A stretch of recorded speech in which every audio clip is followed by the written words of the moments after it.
अस्सलाम वालेकुम नाजरीन, TV21 के उर्दू खबरनामे में आपका खैर मकदम है। आइए सबसे पहले देखते हैं सुर्खियां। बशीराबाद टेम्पो डिपो में आतिशबाजी।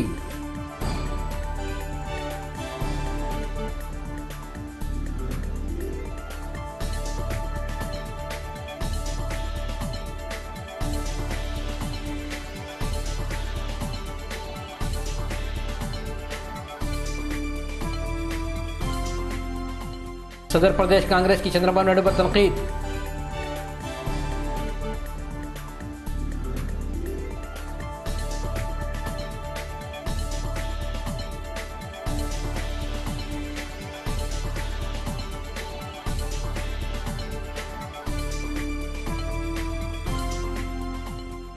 बोर्ड स्पेशल ऑफिसर ने नए जियो से वाकिफ करवाया।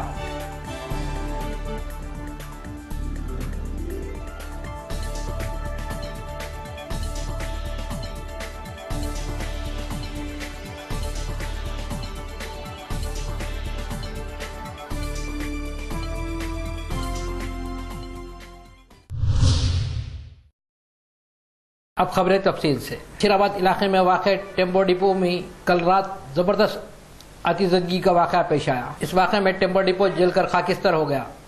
पुलिस ने फायर हमले को तलब कर लिया, ताहम तब तक के टेम्पो डिपो जलकर खाकिस्तान हो चुका था।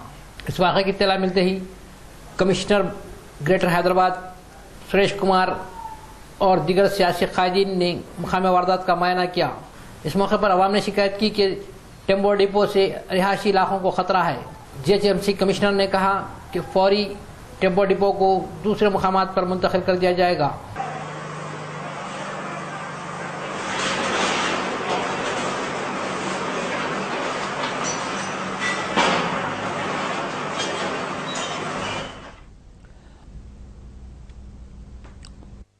ఇంకా రెసిడెన్షియల్ ఏరియాలో ఎక్కడ ఇట్లా డేంజరస్ యాక్టివిటీ ఉంటే ఫర్ ఫైర్ అది తీస్తాం. Will do it immediately. Sir ప్రస్తుతానికి ముషీరాబాద్ లో ఉన్న వాటికి నోటీసులు ఇస్తారు. ఇక్కడ ముషీరాబాద్ లో ఉన్న టీఎంపీ డిపోలన్నిటికీ నోటీసులు ఏమన్నా సర్వ్ చేస్తారు? అంటే మనకి ఇప్పటివరకు తెలియదు. ఈ రోజు తెలిసింది. అంటే ఫస్ట్ వీఆర్ ఇది అయిన తర్వాత దాని మీద కూడా చర్య తీసుకుంటాం తప్పకుండా. ఇల్లు డ్యామేజ్ అయ్యింది సార్ పక్కన? ఇప్పటివరకు ఎక్కడ ప్రాబ్లం లేదు. We're saving and we have already inform them. Will take control.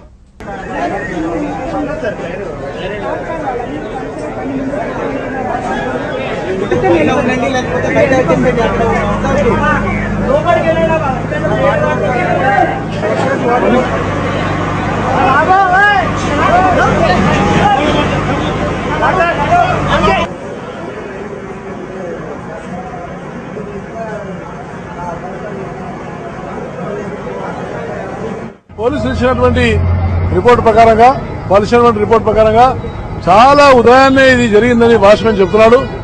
కానీ వాళ్ళకు కూడా పాపం చాలా ఆలస్యంగా సమాచారం రావడం జరిగింది. ఇది దాదాపుగా ఒక 1 కోటి 2 కోట్ల పైనే ఉండే అవకాశం ఉంటుంది.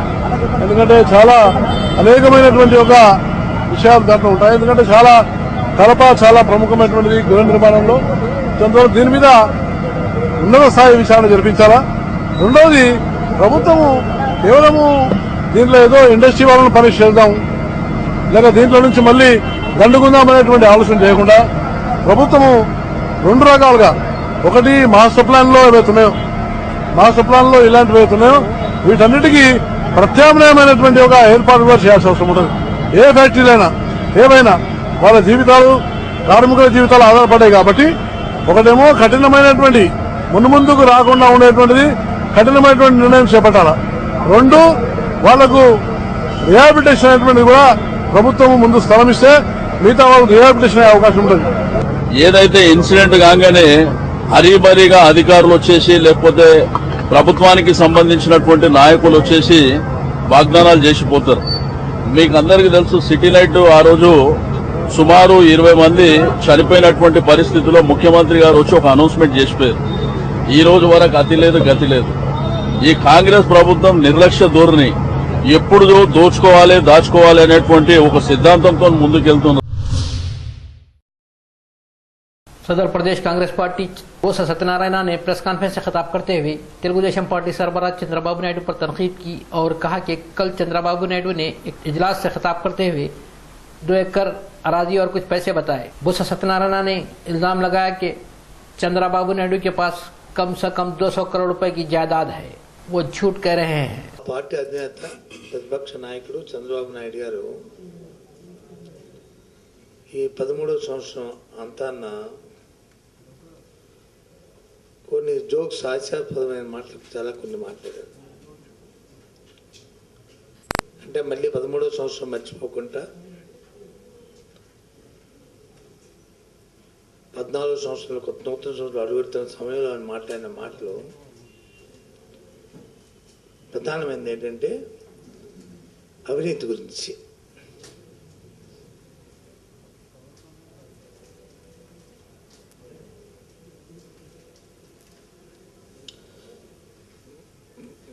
చాలా హాస్యాస్పదంగా ఉంది ఆయన మాటలు చూస్తుంటే.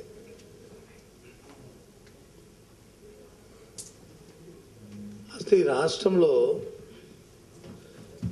ఎవరైనా అవినీతికి ఎవరైనా పేటెంట్ అనేది కంపెనీస్ పేటెంట్స్ ఉంటాయి కదా, బ్రాండ్స్, అలాగే ఆ పేటెంట్ ఏదైనా ఉందంటే అవినీతికి అది చంద్రబాబు నాయుడు అనడంలో ఏ విధమైన సందేహం లేదు, హాస్యాస్పదం కాదు.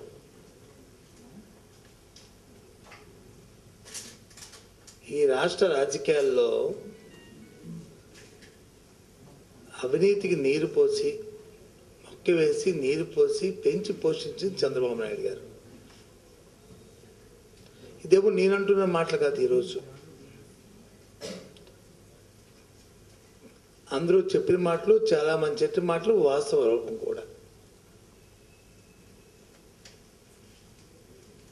అంటే ఈ మధ్యనంటే ఆయన హెరిటేజ్ ఫుడ్స్ అనో లేకపోతే ఇంకోటనో వ్యాపారాలు మొదలుపెట్టారు. సరే, రాజకీయాలతో పాటు వ్యాపారాలు చేసుకుని 10 డబ్బులు వెనకేసుకో ఉండవచ్చు. కానీ ప్రతిపక్ష నాయకుడిగా అధికారం పోకముందే 2 ఎకరాల నుంచి 2,000 కోట్ల రూపాయలు సంపాదించారని ఈ రాష్ట్రం అంతా కోడేకి వస్తుంది.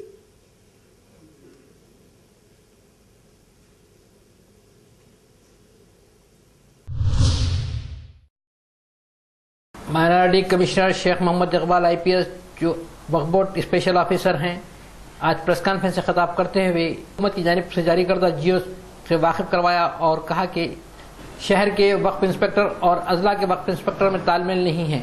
इन्होंने कहा कि सबसे पहले ये मालूम करना ज़रूरी है कि वक्फ अराजी कहाँ कहाँ हैं और इन अराजियों पर किसका कब्जा है। फिर अल्लाह ताला की प्रॉपर्टी खाने वाला अब्दुल्ला कैसे हो सकता है? इसलिए होना चाहिए। मुसलमान ही नहीं हो सकता। अब इंसान क्या है कि भाई वक्फ प्रॉपर्टी डिस्ट्रिक्ट्स में भी कोई एंक्रोच कर रहा, कोई उसके ऊपर कब्जा डालने जा रहा, या वक्फ इंस्पेक्टर इधर से वक्फ बोर्ड, यही है बोल के एक इम्प्रेशन है, एक गलत फहमी या कुछ भी हो। अब 97 में भी अगर आप देखें तो ये जीवो MS 59, इसमें ये बोला गया है कि भाई DRO is the district revenue officer, एक डिस्ट्रिक्ट वक्फ ऑफिसर DRO है। उसके बाद भी ये कहा गया जीवो नंबर 6 2007 में भी ये बोला गया है कि भाई पूरा सुपरविजन, मॉनिटरिंग, एंक्रोचमेंट हो रहा क्या नहीं, DRO है, उनको देखना है। District minority welfare officer, assistant Waqf officer, और ये दोनों मिलके DRO के ऑफिस में ही बैठना। वक्फ ऑफिस से उनको 250 ऑनरोरियम भी देना है DRO को। हमारे लोग कुछ दे रहे, कुछ नहीं दे रहे, तो वही भी करस्पॉन्डेंस चल रहा है। दे रहे ऑनरोरियम 250 रुपीज। नहीं, मेरा बोलने का मतलब यह है, एंड जीवो नंबर 374 टास्क फोर्स कमेटी बनना चाहिए। उसमें डिस्ट्रिक्ट SP एक मेंबर हैं, joint collector, DRO member, convener वही कन्वीन करना चाह रहे हैं। एवरी मंथ एक मीटिंग कन्वीन करना चाहिए। District Waqf officer, RDO, municipal commissioner, district panchayat officer, एक ई headquarters, district minority welfare officer, Waqf inspector, इतने लोग मिलकर एक टास्क फोर्स उसका जायजा लेना चाहिए कि भाई ग्रैबिंग कहाँ कहाँ हुआ, इंक्रोचर्स कौन है, एक रिपोर्ट, स्टेटस रिपोर्ट गवर्नमेंट को फाइल करना है नेक्स्ट मंथ 3rd के अंदर, ये लिखा गया है ना। आई डोंट थिंक ऐसा नहीं हो रहा है। मेरा बोलने का मतलब यह है कि हमको एक वक्फ इंस्पेक्टर है, ठीक है, वक्फ इंस्पेक्टर पे ही पूरा वक्फ प्लान छोड़ा गया, या इधर वक्फ बोर्ड और वक्फ इंस्पेक्टर से नहीं हो सकता। और लॉ में ये भी है कि भाई वक्फ एक्ट है, नया वक्फ एक्ट भी आ गया है कि भाई कोई भी डिसीजन वक्फ बोर्ड का हो या अगर उसके मंशाए वक्फ या जो भी इसके खिलाफ हो या पब्लिक के इंटरेस्ट के खिलाफ है, मुस्लिम के इंटरेस्ट के खिलाफ हो, तो उसको कैंसिल किया जा सकता है। अगर ऐसा कोई डिसीजन डिस्ट्रिक्ट में जाता है लैंड ग्रैबर के तहत, अब जैसा कि वक्फ से जो अलॉट हुआ बाद में वो थोड़ा इंक्रोच हुआ, वो अलग चीज़ है। स्ट्रेट अवे ग्रैबिंग, जैसा कि मेरे लैंड में, मैं जनरल एक आदमी के लैंड में कोई कब्जा कर रहा है, उस पर क्यों, वो चाहे वक्फ लैंड हो, जो भी हो, जैसा पुलिस एक्ट करती है, इंडियन पिनल कोड, ट्रेसपासिंग हो, लैंड ग्रैबिंग हो सकता है, और 52 ये इसमें नया अच्छा एक नॉन बेलेबल और 2 साल का पनिशमेंट का एक्ट है। स्ट्रेट अवे आप उसको FIR कर सकते हैं। तो मैं चाहता हूं कि डिस्ट्रिक्ट एडमिनिस्ट्रेशन, कलेक्टर्स वगैरह इसको रिव्यू करें और नया एक्ट को अमल करें, केसेस फाइल करें। और दूसरा, RDOs के तहत काफ़ी एविक्शन प्रोसीडिंग्स तकरीबन 9 साल, 10 साल और डिकेड के ज़्यादा पेंडिंग है। एविक्शन अब सिर्फ डिसीजन लेना है, सिर्फ ऐसे ही पड़े हैं। अगर वो डिसीजन दे दे, काफ़ी लैंड से हम लोगों को बाहर निकाल सकते हैं कब्जेदारों। इस पे कलेक्टर्स तवज्जो दें, डिस्ट्रिक्ट एडमिनिस्ट्रेशन तवज्जो दें। मतलब क्या है, एंक्रोचर्स को एक डर रहना चाहिए कि भाई पूरा एडमिनिस्ट्रेशन मुझे देख रहा है, ना कि बल्कि एक वक्फ बोर्ड उधर हैदराबाद में है या एक वक्फ इंस्पेक्टर है ना। इसकी जिम्मेदारी है कि डिस्ट्रिक्ट एडमिनिस्ट्रेशन की इसको करें और जो ग्रैबर्स और एंक्रोचर्स के दिल में वो खौफ हो। और दूसरा चीज़, एक माइनॉरिटी स्कीम्स के तहत भी जो इम्प्लीमेंटेशन, अब जैसा कि हमारा माइनॉरिटी वेलफेयर ऑफिसर है, ED है, बैंकेबल स्कीम्स हैं, अब लोन्स, बैंकेबल स्कीम्स में सब्सिडी स्कीम्स हैं, सब मैं उसको इम्प्लीमेंट करना चाह रहा हूँ कि बैंक्स आगे नहीं आ रहे अकाउंट्स ओपन करवाने के लिए, तो कलेक्टर्स उसका चेयरमैन है, कन्वीनर एग्जीक्यूटिव डायरेक्टर्स होगा उधर, ED members, lead district manager. ED बोले तो ये हमारा बंदा है, VC हमारे फाइनेंस कॉर्पोरेशन का ED। लीड डिस्ट्रिक्ट मैनेजर एक मेंबर है, एक AGM NABARD एक मेंबर है। बोलने का मतलब क्या, चेयरमैन पूरे ये बैंकेबल स्कीम्स हम इम्प्लीमेंट करना है, माइनॉरिटी वेलफेयर हो या सोशल वेलफेयर हो, जो भी डिपार्टमेंट हो, कलेक्टर से ही होता है। एक ED रहेगा, वो छोटे रैंक का, वो सिर्फ एक कन्वीनर है। अगर मैं ट्रेनिंग प्रोग्राम माइनॉरिटी कमीशन के जरिए हो या जो भी ट्रेनिंग प्रोग्राम किसी भी सोशल वेलफेयर के जरिए भी हो, उसको भी चेयरमैन कलेक्टर ही है। हमारा ED कन्वीनर, अगेन ED बोले तो VC and MD का। प्रोजेक्ट डायरेक्टर DRDA एक मेंबर रहेगा, executive director schedule caste corporation एक डायरेक्टर रहेगा, एक मेंबर रहेगा, ED बैकवर्ड कास्ट एक मेंबर रहेगा ट्रेनिंग के लिए। मतलब क्या, और बेनिफिशियरीज को आइडेंटिफाई करना बैंकेबल स्कीम्स के भी कलेक्टर के तहत ही कमेटी होगी। तो मतलब अगर उनका कोऑपरेशन ना हो तो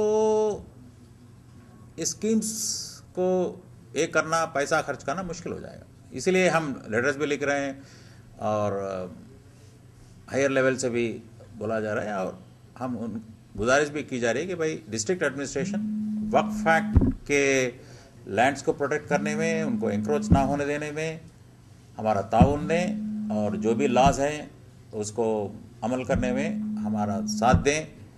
और ये नए नए जो 52A जो से जैसे सेक्शन जो आए हैं नए एक्ट में, उसके तहत स्ट्रेट अवे कंप्लेंट दर्ज करवाएं और कब्जेदारों में एक खौफ पैदा करें।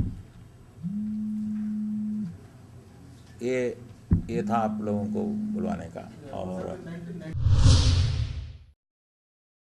Chief minister doctor Kiran Kumar Reddy ने आज रियासती सेक्रेटेरिएट में साल 2014 के कैलेंडर का रस्म इजराई की।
रियासती वजीर टीजी वेंकटेश ने मीडिया से बात करते हुए कहा कि रियासत की तकसीम किसी सूरत में नहीं हो सकती। इन्होंने कहा कि चाहे कुछ हो जाए हम रियासत तकसीम होने नहीं देंगे। इन्होंने कहा कि रियासत तकसीम से अवाम का नुकसान है। ముందు కొంతమంది రెజల్యూషన్ రిజెక్ట్ రెజల్యూషన్ అయినాక చర్చలు అని అంటున్నారు. 3 రకాలుగా ఈ సబ్జెక్ట్ వస్తూ ఉన్నది. సో అల్టిమేట్గా స్పీకర్ను కూడా కాన్ఫరెన్స్లో తీసుకోవాలి. ముగ్గురు నాయకులు కడప, చిత్తూరు ఈ ముగ్గురు నాయకులు కూర్చొని ఒకే పంత పోతే మనం ఏదైనా సాధించుకునే దానికి అవకాశం ఉంది.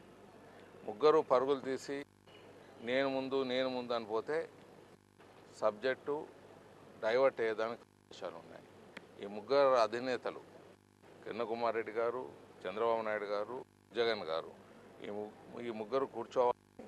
అసెంబ్లీలో ఎలా చేస్తే బాగుంటుంది, ఎలా ఎదుర్కోవాలో ముగ్గురు సమైక్యవాదమే అంటున్నారు ఇప్పుడు. సో ఇండైరెక్ట్లీ డైరెక్ట్లీ సమైక్యవాదం ఇప్పుడు కంటిన్యూ కావాలంటున్నారు. సో ఏ విధంగా అయినా సమైక్యవాదానికి డైరెక్ట్లీ ఇప్పుడు కంటిన్యూ కావాలంటున్నారు. కాబట్టి ముగ్గురు बीजेपी पार्टी कायद भंडारू दत्तात्रेय ने प्रेस कॉन्फ्रेंस से खिताब करते हुए मुतालबा किया कि तेलंगाना बिल पर बहस होनी चाहिए। इन्होंने कहा कि बीजेपी पार्टी अलहदा तेलंगाना के हक में है। వారు చర్చించారు. రెండు సార్లు సెక్రటరియట్లో కూడా అన్ని రాజకీయ పార్టీలతో చర్చించి మీటింగ్ చేసినారు. కానీ ఈ 3 సంవత్సరాల కాలంలో దాదాపుగా ఈ 3 సంవత్సరాల కాలంలో ముఖ్యమంత్రి ఒక్క అడుగు కూడా ముందుకేలేదు.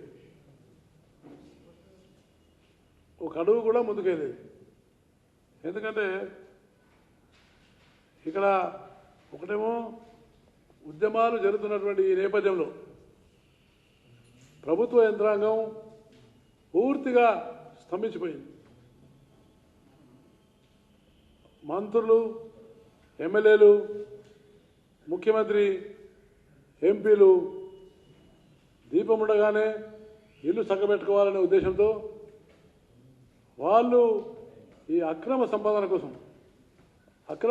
కోసం వాళ్ళ దారిలో వాళ్ళు పైరవీలు కొనసాగిస్తున్నారు. ముఖ్యమంత్రి పేషి దీనికి చాలా చురుగ్గా ఉన్నది. దీనికి చాలా చురుగ్గా పనిచేస్తున్నారు. ఎందుకంటే ఈ అనేకమైనటువంటి అసైన్ భూములను, ప్రభుత్వం యొక్క శిఖం భూములను వాళ్ళ కుటుంబ సభ్యులకు ఇవ్వడం, తర్వాత కంపెనీల పేరు మీద కేటాయించడం, తర్వాత ఇంకా విచిత్రం ఏంటంటే రెగ్యులరైజ్ చేయడం, మ్యుటేషన్లు చేయడం, మ్యుటేషన్లు చేసి వాళ్ళు కోర్టులో ఉన్నటువంటి ఎన్ని కేసులు ఉన్నాయో వాటన్నిటికీ ప్రభుత్వం యొక్క వాదన సక్రమంగా వినిపించకుండా ప్రభుత్వం आईटी वजीर पुन्या लक्ष्मैया ने आज तेलुगु सॉफ्टवेयर की रस्म इजराई की। इन्होंने बताया कि तेलुगु सॉफ्टवेयर मोबाइल के लिए काम में आएगा और डाउनलोड्स वगैरह किया जा सकता है। इन्होंने कहा कि ये पहला तेलुगु सॉफ्टवेयर है। మొదటిసారిగా ఈ అవకాశం నాకు లభించడం నేను చాలా అదృష్టవంతుడిగా భావిస్తున్నాను. మొట్టమొదటిసారి తెలుగులో సంక్షిప్త సమాచారం మీ కళ్ళ ముందే. ఓకే, యా చూడండి, యా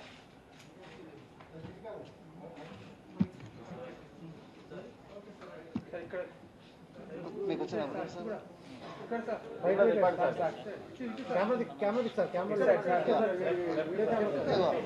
ఇప్పుడు అక్కడ వచ్చేసండి, వచ్చిందా? కొద్దిగా మీదికి అటు చూడండి.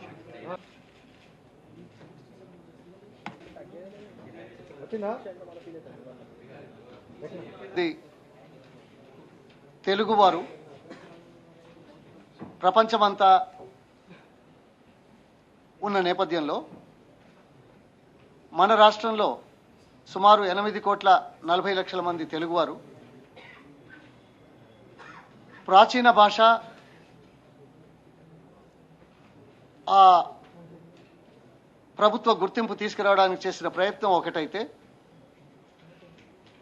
తెలుగు భాషను, సాంప్రదాయాలను, సంస్కృతిని, సాహిత్యాన్ని పరిరక్షించుకునే నేపథ్యం ఒకటైతే, ప్రోత్సహించడం, ముందు తరాలకు అందజేయడం, ఇది తెలుగువాడిగా మన అందరి బాధ్యతగా. कांग्रेस पार्टी एमएलसी पद्मा राजू और आमोस ने मीडिया से बात करते हुए चंद्राबाबू नायडू पर तनकीद की और कहा कि कल चंद्राबाबू नायडू ने प्रेस कॉन्फ्रेंस से खिताब करते हुए हाईकमान के खिलाफ नाजेबा रिमार्क्स किए हैं। ప్రతిపక్ష నాయకుడైనటువంటి చంద్రబాబు నాయుడు గారు నిన్న తిరుపతిలో జరిగినటువంటి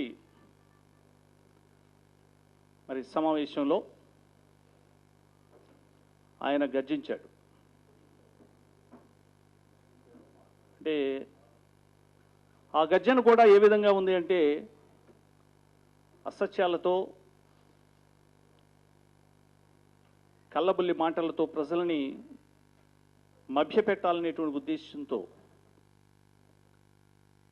కొన్ని అవాకులు చవాకులతో కూడి ఉన్నదని చెప్పి సందర్భంగా తెలియజేస్తా ఉన్నా. దాన్ని తీవ్రంగా ఖండిస్తా ఉన్నా.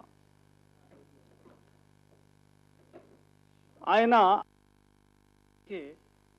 ఏదో నిర్వచనం ఇచ్చారు ఆయన తిరుపతిలో. 2 ప్రాంతాల వారిని డెప్త్గా అనవసరం లేదు, అది వేరే సంగతి. చంద్రబాబు గారి గురించి సమన్యాయానికి ఏదో నిర్వచనం ఇచ్చారు ఆయన తిరుపతిలో. 2 ప్రాంతాల వారిని కూర్చోబెట్టి వారితో చర్చించి వారికి సమన్యాయం అవ్వడానికి ఏ విధంగా చేస్తే బాగుంటుందని చేయనటువంటి హైకమాండ్ ఈరోజైనా స్పందించి చేయాలి. అది చేయలేదు కాబట్టి మేము దీన్ని అపోజ్ చేస్తున్నాము. మేము సమైక్యాంధ్రకు కట్టుబడి ఉన్నాము అనే పద్ధతిలో మేము తప్పకుండా సమైక్యాంధ్రకు కట్టుబడి ఉంటాము. సమైక్యాంధ్ర మీదనే ప్రజలను ముందుకు తీసుకుపోతాము అని చెప్తూ चंद्रकांत बंडलागुड़ा इलाके में वाक़ मुगल इंजीनियरिंग कॉलेज में आज एक सेमिनार मोटिवेशन पे मुनक़िद हुआ। रजीता करवेला और कॉलेज चेयरमैन मिर्ज़ा अहमद बेग और वाइस चेयरमैन मिर्ज़ा फरहान बेग के अलावा प्रिंसिपल मोहम्मद अकबर भी मौजूद थे। Then we are habituated to abbreviate it first. If you want to do so, please expect the other person. Like, okay, let it get abbreviated as, and then start explaining the things. Try to define the. Remember so much of like heavy schedule. So you got a question, right? Try to remember all the like definitions. Remember all the things. See, if the people are asking you to define, that means to test your knowledge. How?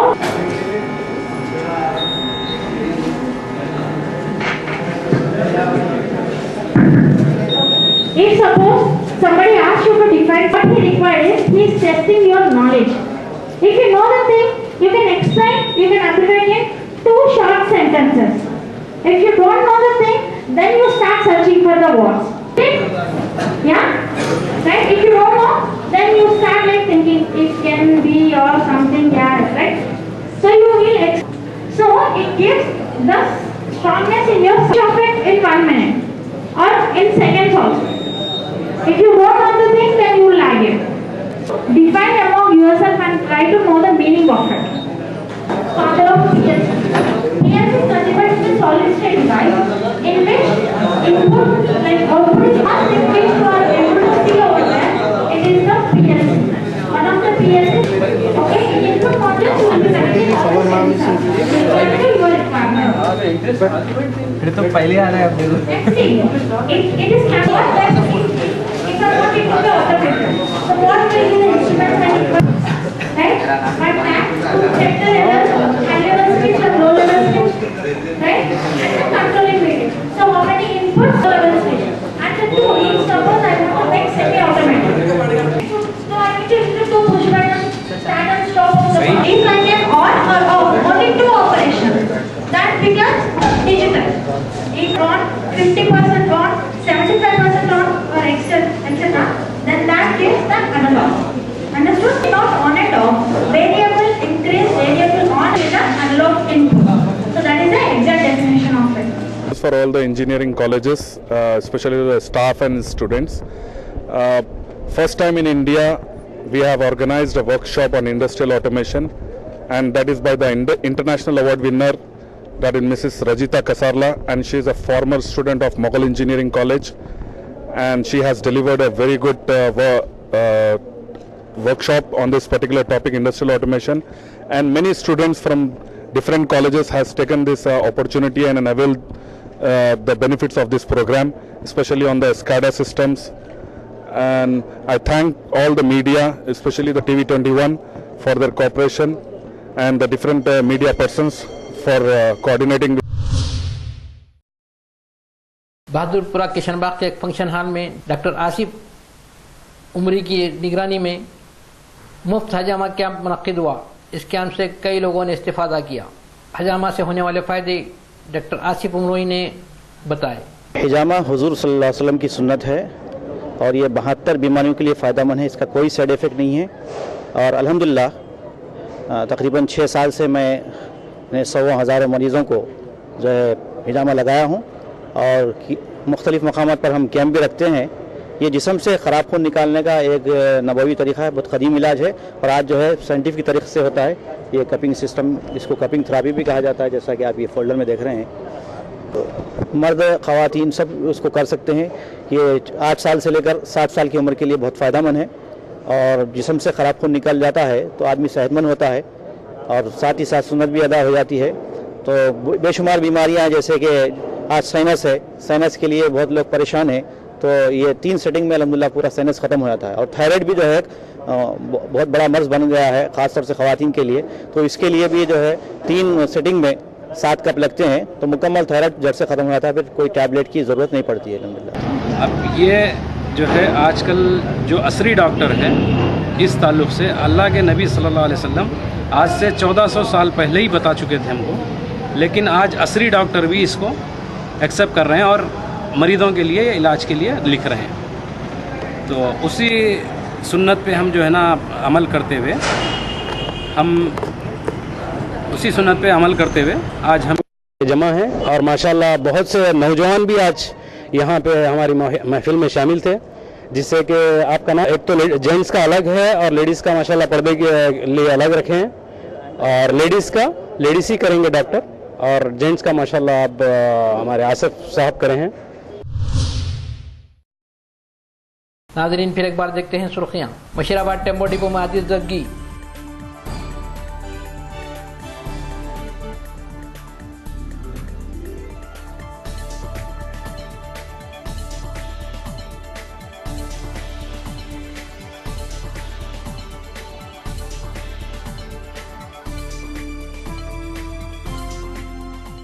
सदर प्रदेश कांग्रेस की चंद्रबाबू नायडू पर तनकीद।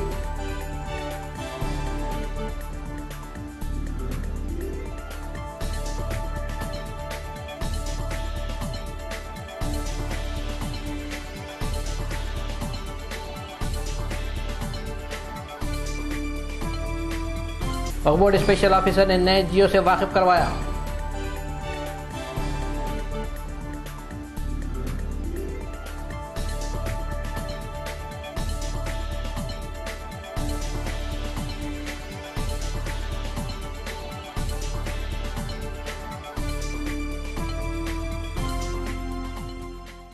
नाज़रीन आज के खबरनामे में बस इतना ही। देखते रहिए TV21। अल्लाह हाफिज़।